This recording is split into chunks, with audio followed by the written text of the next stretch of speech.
Students, I could not be more happy about a unit than I am about this poetry unit. I love poetry. Now, sometimes people come in with preconceived notions about what poetry is, what it isn't.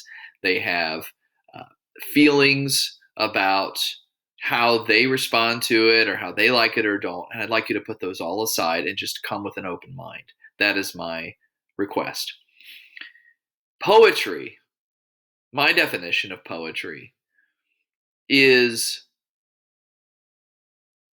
words used to express truth in an artistic way. Really, that's to me, that's the sum of what poetry is. Words and language used to express truth in an artistic way.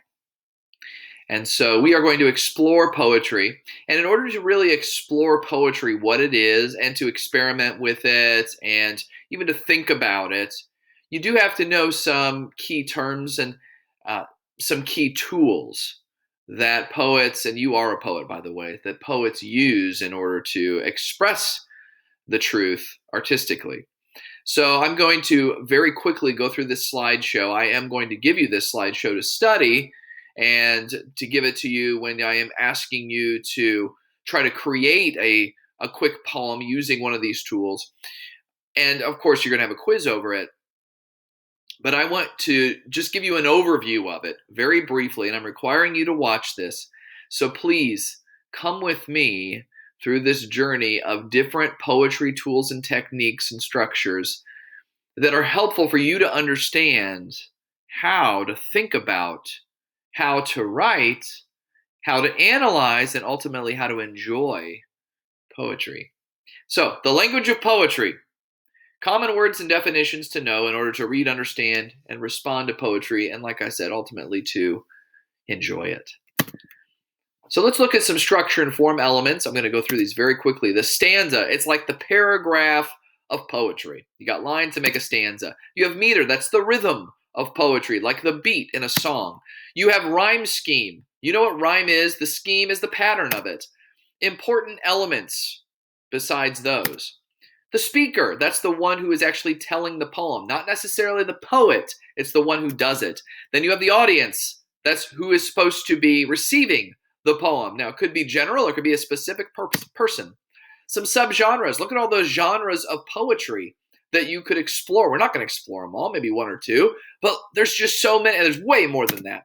Then we have the subject, that's what the poem is about, or whom it's about, or what's going on in the poem. That's your subject, and it's very important that you understand that. The tone is how it sounds, not the meter, but that kind of sound coming from the poem. And the mood, of course, is how you feel, or the emotion that is supposed to be evoked in the audience because of the poem. Now, what are some of the sound elements? These are some techniques used in poetry. You have alliteration, the repetition of consonant sounds at the beginning of words. Assonance, the repetition of vowel sounds. Onomatopoeia, these are words like buzz and splash and swish, words that when you say them, they're spelled the way that they sound. It's really hard to define that.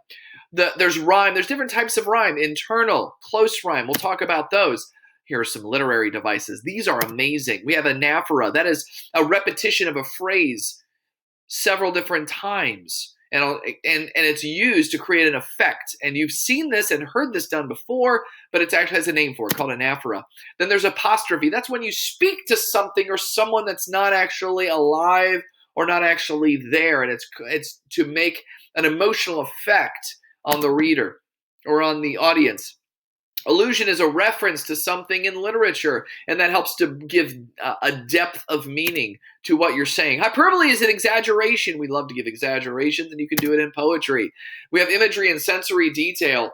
Imagery traditionally are words that put a picture in your mind. Sensory detail is words that kind of evoke the different senses, the five senses that you have. Sometimes those two words are used interchangeably, so that's why I put them together. Irony, the opposite of what you would expect, that happens a lot in poetry. It's going along and then suddenly something changes. There's an unexpected twist, an unexpected tonal change, something like that. Then we have a lyric poem. It's a certain type of poem that expresses emotion, and I'm sure a lot of you want to express emotion, so I'm going to teach this one.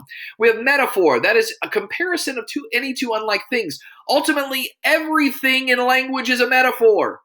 All language is metaphor because it is a symbol of something else that's going on inside. If I say apple, okay, the me saying that word isn't an actual apple, it is a representation of it.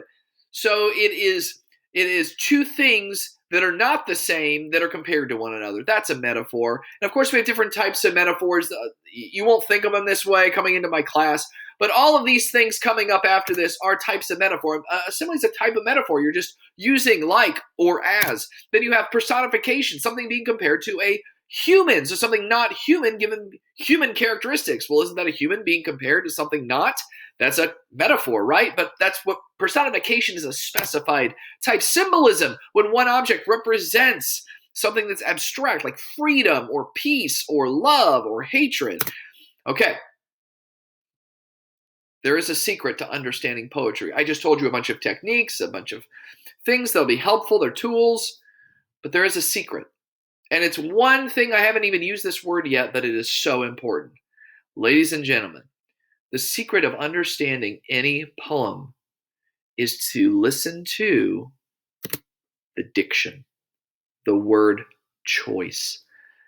Ladies and gentlemen, think about it. Any poem is an expression of choice words put together to express truth in an artistic way. If that's true, then every word chosen has purpose. Even if the poet didn't mean for it to have a certain purpose, it is there.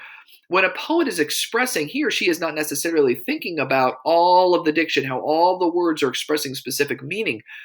But as you're looking at a poem, you can look at it and look at the words that are chosen and say, why is that word there? Why is that punctuation mark there also? So punctuation does count too. But really, it's the diction. It's the word choice. Why? So that's something we're going to explore in this class together. Guys, I am so excited about this unit.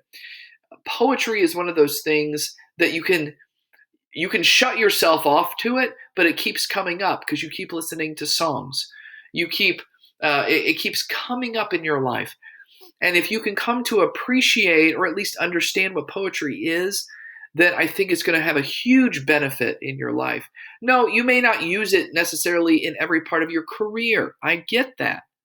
But poetry, an expression of truth through words in an artistic way, that's human relationships, guys. And ultimately, every human is longing to connect in relationship. And so poetry is part of that grand story of human beings. And so I'm so excited to share this unit with you, for us to explore it together, and hopefully for you to gain not only a better understanding, but a better appreciation for this art form.